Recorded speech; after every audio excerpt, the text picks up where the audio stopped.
Segunda, Yana Fernández Álvarez de la Viana Atletismo. Sexto, Lucía Majo, Avilés Atletismo 12-8. Séptima, Roa Martínez, Estero Gijón 12-9. Octava, Nayara Montes, Gijones Cumeru 13-1. Semifinal segunda. Primera, Elena Rodríguez del Oviedo Atletismo 16. Clasifica para la final. Segunda, Candela Judith Pérez, Náutico Carreño 18. González, Grupo Cultural Covadonga 11-2. Cuarta, Nerea Zamarreño, la Viana Atletismo 11-5.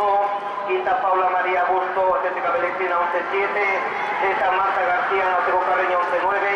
Séptima, Elena Franco, Estero Gijón 12-2. Andrea Corona Champorro, Gijones Comeru, descalifica el artículo 172.7. Semifinal tercera, primera, Cristina Díaz González, la Viana Atletismo 16. Segunda, Virginia Ballina Pérez, Atlética Belecina 17. Tercera, Jessica Escudero, Estero Gijón 18. Cuarta, Lucía Roca, Oviedo Atletismo 19.